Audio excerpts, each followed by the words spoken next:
Hey Jake, you ready to do this? Yeah, I'll be over in a minute. All right, I'm here. How do we do this? Dude, I have no clue. I thought you knew. I have no clue. I think I know how we can find out though. It's not quite at zero, but that is actually okay. A few degrees each side is fine. So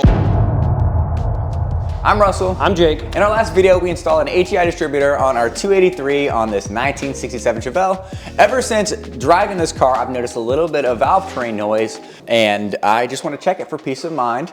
In today's video, we're going to be checking that and showing you how to do that. Yeah, this 95% we're sure that has hydraulic valves, which means we'll be setting valve preload. This car did sit for 30 plus years, so there's a good chance that they're all out of whack even though they're hydraulic. So we're gonna show you how to do that today the best way we know how. We're also learning at the same time because we're not really old Chevy guys.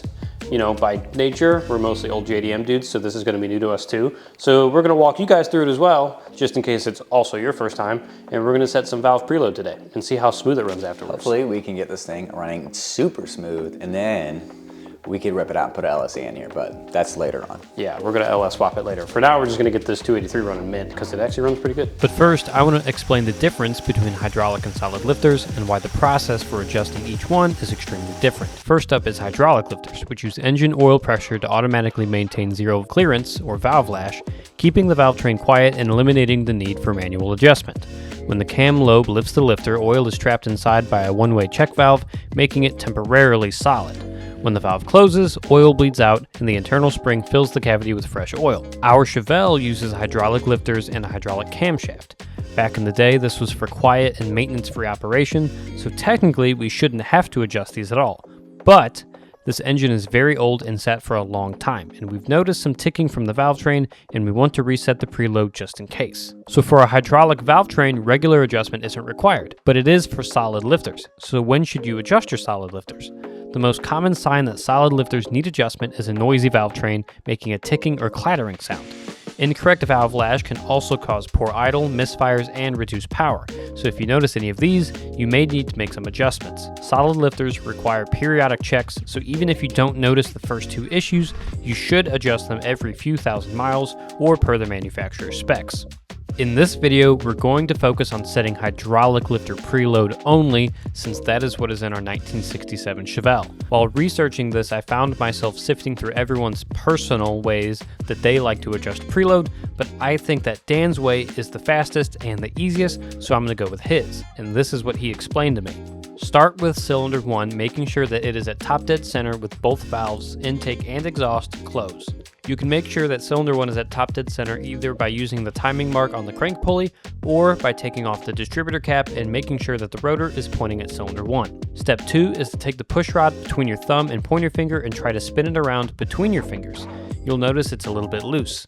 If it's not loose at all, you can back the nut off of the rocker until it is. At this point, with the valves closed, the push rod should barely be contacting the rocker, but still able to spin. If the push rod spins freely, tighten the nut on the rocker until it starts to contact the push rod and begin to drag. You'll feel a little bit of resistance. This is called zero lash. Now comes the adjustment. Once zero lash is found, tighten the nut on the rocker another half turn or 180 degrees, and now your preload is set. Really, you can adjust the nut either between 1/4 and 3/4 of a turn, but we're going for 180 degrees or half a turn just to be right there in the middle. Once preload is set on cylinder 1, move on to the next cylinder in the firing order by turning the engine over 90 degrees clockwise. You may want to mark 90-degree increments on the crank pulley and use the 0 on the timing pad to make this easier. On this 283 small block Chevy, this means that the next cylinder that is ready for adjustment is cylinder 8. Continue adjusting the remaining cylinders in the firing order, which is 1, 8, 4, 3, 6, 5, 7, 2 for our application, turning the engine over 90 degrees clockwise before the next cylinder. After 2 full rotations of the engine, all 8 cylinders should be adjusted and the proper preload is now set on all the valves. If you want, you can turn the engine over in 90-degree increments again and double check your work. And now, with the preload set on all 8 cylinders, you should be able to enjoy quiet, maintenance-free operation, and your car should run a whole lot better. Do you want to just try to start it right now? Just for a second. See what it will. It runs.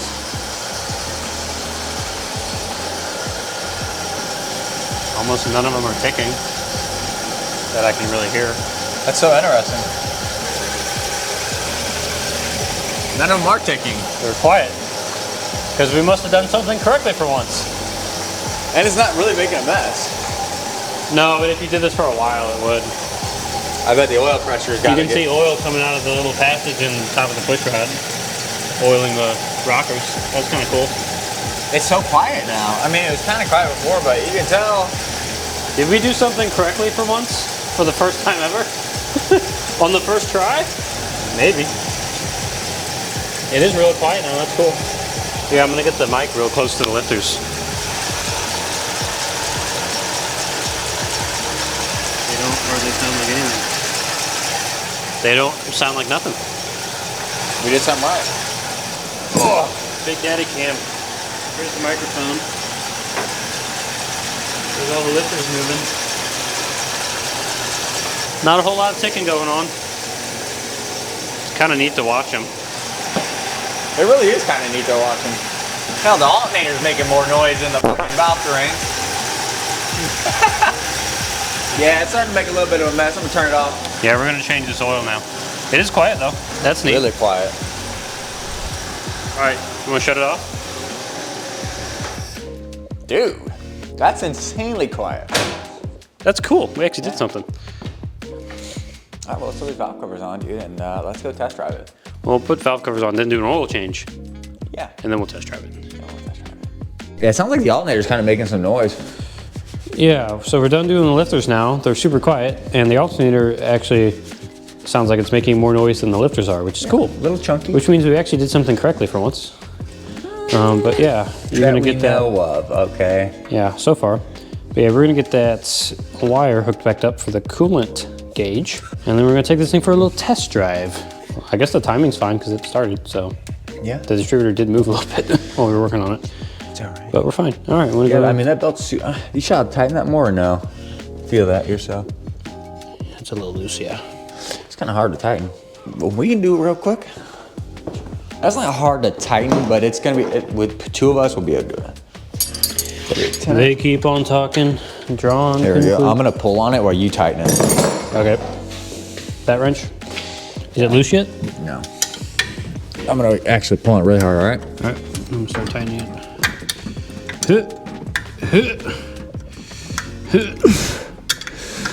Keep pulling on it. You're doing a good job. All right, it's tight. Gotta make sure. Oh yeah, it's tight. Oh yeah. I'm gonna tighten this bottom one too. Oh, it's way tighter. Oh, the belt's way tighter now, so you must have been doing a pretty good job of that, because... Ooh, it's tight. All right, cool. You're... Oh, it's cold, bro. Oh my God. That was freezing. I just dropped the wrench down, my God. down Russell's butt crack. That was like going to prison, bro. It's not like- that I've ever been. Not that... I've never been. He's never been to prison. Why would you say that? I would never say that. It's like, what, 20 degrees outside? It's probably in the teens now because it's at night. Yeah, like And his shop is not insulated, and the heater ran out of diesel a while you can ago. literally see my breath. Yeah, it's cold. Freezing. So that wrench, that metal wrench was very cold, and Yeah, I it really dropped felt really great. right down the butt. Right in the down the butt crack. Sounds pretty good. I think so. All right, you want to test drive? Sure. Smells like barbecue.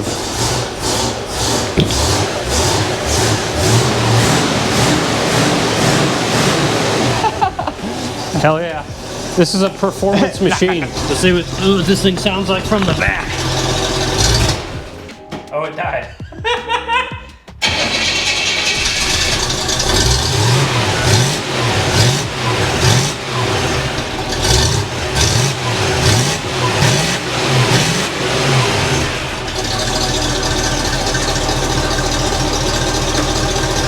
This thing rips from factory. So we decoded the engine while we were doing this because we were curious. From factory, this is a 283 two-barrel 195 horse Power Glide. 195 horsepower in 1967. Let us know if you guys would be interested in us doing a video dynoing this 283 at the wheels to see how much power it makes.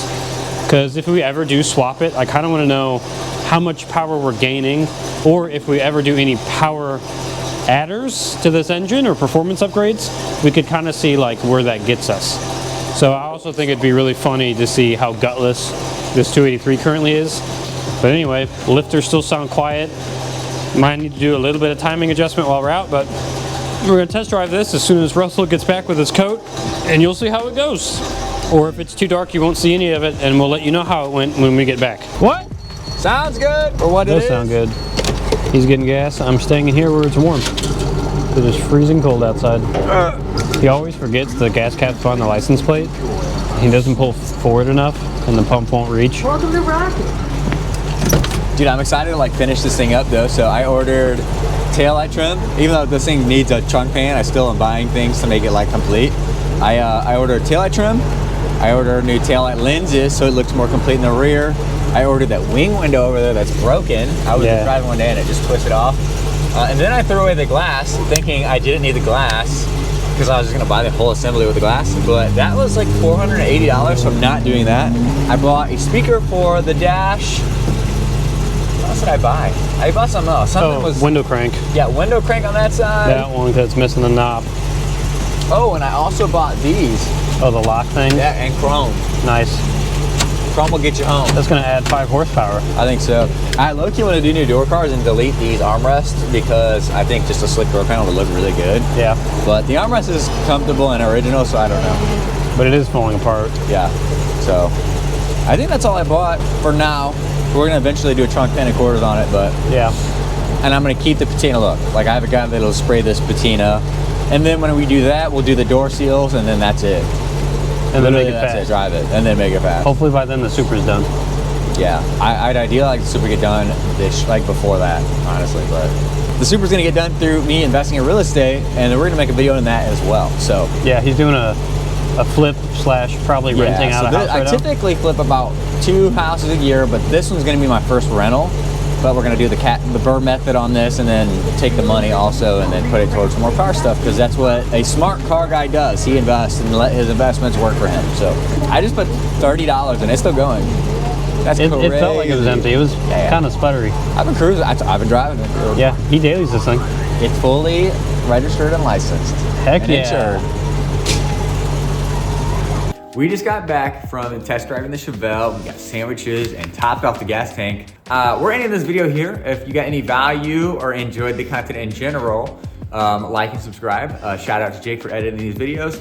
Our goal is to, what is our goal? My main goal is to blow up and then act like I don't know nobody. Just post consistently. What does Riff Raff say? He's like, I want to go up. I want to blow My up. My main goal is to blow up and then act like I don't know nobody. Yeah, that meme here, but yeah, that's our goal. So we're gonna make content every week or two. After this real estate flip, we might buy another barn find because the barn find content's honestly what I've always dreamed about doing. And I'm sure probably the same for you, maybe, Jake. Yeah. But that's like my favorite thing. Vice Grip Garage is my favorite channel. Yeah. That and Mighty Car Mods. I like watching our videos over makes me think of Mighty Car Mods, which is cool. Yeah. I think we should probably try to focus on collabing with somebody in the future, but I don't know anybody local to St. Louis that's cool like us. Yeah, toot your own horn, why don't you? I think but really cool. We'll have content coming soon of this detailing van because we're kind of kidding it out. Yes, Don't look too closely at that. We have content coming for this.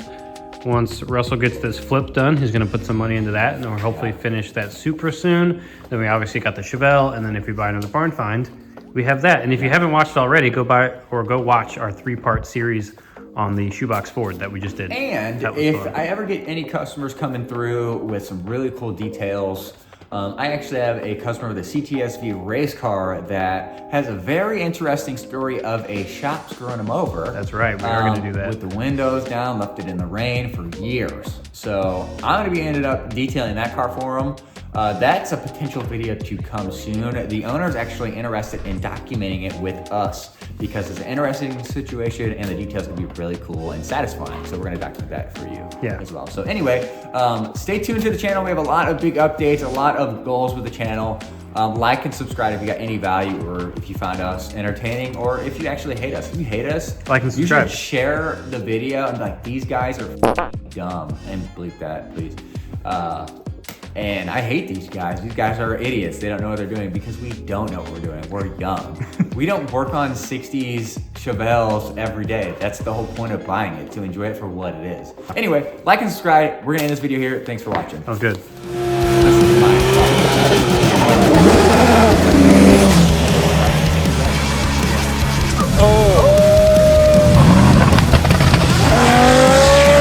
You stalled it. You goober. That is really rad.